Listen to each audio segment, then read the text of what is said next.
এটা হলো 30 টাকা টিকিটের লোকাল ট্রেন, আর এটা হলো 1500 টাকা টিকিটের বন্দে ভারত এক্সপ্রেস। আজকে আমি ট্রাভেল করব দুটোতে, আর শেষে বলবো আসল কিং কোনটা, গরিবের ট্রেন নাকি বড় লোকদের ট্রেন। আর শেষে দেখাবো ইন্ডিয়ান রেলওয়ের কিছু ফ্যাক্ট, তাই ভিডিওটা এন্ড পর্যন্ত দেখো। প্রথমেই শুরু করব গরিবের প্রাইড লোকাল ট্রেন দিয়ে। এই লোকাল ট্রেনের টিকিটের দাম কিন্তু এক প্লেট চাউমিনের থেকেও কম। ফাইনালি আমরা ট্রেনে উঠে গেছি, আর ট্রেনে সেরকম ভিড় নেই, বাট ভিড় এই যে এই সিচুয়েশনটা আছে আপাতত।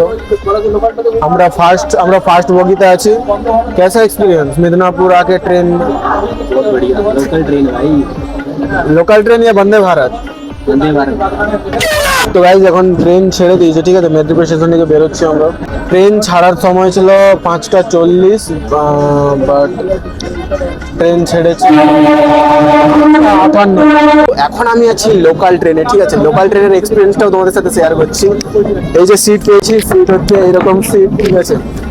এই যে একটা জানলা দিয়ে হাওয়া আসছে, যেটা বন্দে ভারতে পাবে না, প্রথম কথা এটা। আরাম করে বসে পারবে, ঘুমোতেও পারবে এরকম করে। তো ভাই ট্রেনে যখন উঠেছিলাম ট্রেনটা তখন ফাঁকাই ছিল, কিন্তু দুই একটা স্টেশনের পর পুরো বগিটা পাবলিকে জ্যাম হয়ে গেল। আমাদের ট্রেনের গন্তব্যে পৌঁছানোর সময় ছিল 9:09। সেটাও দেখার বিষয়, আদৌ কি লোকাল ট্রেন সময়ের মধ্যে পৌঁছাতে পারবে। দেখো ভাই, লোকাল ট্রেনে ট্রাভেল করবে আর সেখানে কিছু না খেলে হয়?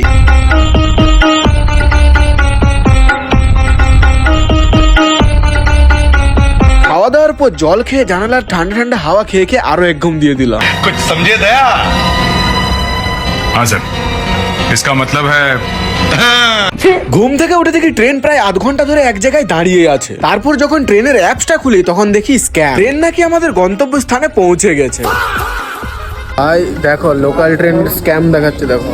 ট্রেন ঢোকার টাইম ছিল হচ্ছে 9:30, 9:30 সময়, বাজে এখন 10:42।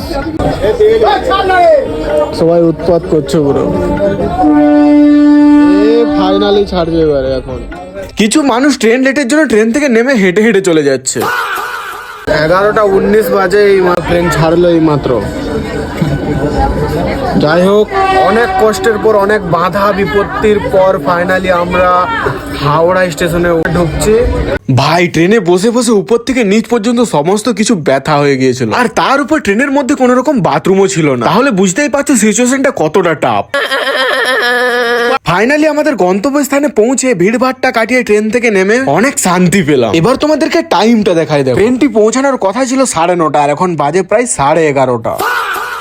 This is called local train. এটা তো ছিল লোকাল ট্রেনের কাহিনী। এবারে আমি উঠবো বড় লোকদের ট্রেন, মানে বন্দে ভারত। বন্দে ভারতের টিকিটের দাম ছিল 1575 টাকা। আর ভাই ট্রেনটা দেখো, চারিদিকে শুধু কাঁচ, পুরো সিল। বন্দে ভারত স্টেশনে ঢুকলো আর সাথে সাথে অটোমেটিক ডোরও খুলে গেল। তারপর আর কি, ট্রেনে উঠলাম, আর ভাই সিটে বসার পর মনে হচ্ছে এই সিটে একবার বসলে আর উঠতে ইচ্ছা করবে না। দেখো, প্রথমবার বন্দে ভারতে চাপছি। এখানে খাওয়ার মতো সিস্টেম আছে, এটা তুমি খুলে খাবার খেতে পারবে এখান থেকে। মানে বিরাট ব্যাপার। এখন আমি আছি বন্দে ভারতের বাথরুমে। ভাই এই বাথরুম দেখে মনেই হবে না যে তুমি কোনো ট্রেনের বাথরুমে আছো, মনে হবে এটা কোনো 5 স্টার হোটেলের বাথরুম। তারপর হালকা করে ট্রেন চলতে শুরু করলো। ট্রেনের ভেতর যতক্ষণ ছিলাম বাইরের কোনো সাউন্ড ভেতরে আসছিল না। তারপর সবাইকে একটা করে জলের বোতল দেওয়া হলো, সাথে আবার একটা খবরের কাগজ। মনে রাখবে, এই ট্রেনে যতক্ষণ থাকবে খাবার নিয়ে কিন্তু কোনো চিন্তা করতে হবে না, সবকিছু তারাই প্রোভাইড করবে। শুধু খাবারের টেস্ট যদি একটু ইমপ্রুভ করা যায় তাহলে আরো ভালো, কারণ খাবারের টেস্ট মোটামুটি ছিল। তারপরে এই ট্রেনের ভেতরেই বসে বসে দেখতে পেয়ে যাবে তুমি ট্রেন কত স্পিডে চলছে। বন্দে ভারতের একটা সিস্টেম খুবই ভালো, টাইম নিয়ে কিন্তু কোনো রকম হেরফের হয় না, কারণ ট্রেন আমাদের গন্তব্যে ঢোকার 5 মিনিট আগেই কিন্তু সেখানে ঢুকে গিয়েছিল। আর যারা গরমকালে ট্রাভেল করবে তারা তো আরো ভালো, ভেতরে এসিও আছে। আমার এক্সপিরিয়েন্স বললে, যদি ডেলি ট্রাভেল করো তাহলে তোমার জন্য লোকাল ট্রেন বেস্ট, আর যদি লাক্সারি আর কমফোর্ট চাও তাহলে না ভেবে বন্দে ভারতের দিকে এগোতে পারো। এখন তোমরা কমেন্টে বলো তোমরা কোনটা চয়েস করো, 30 টাকার লোকাল ট্রেন নাকি 1500 টাকার বন্দে ভারত এক্সপ্রেস। আর সাবস্ক্রাইবটাও করে দিও, কারণ নেক্সট ভিডিও আরো ক্রেজি আসতে চলেছে।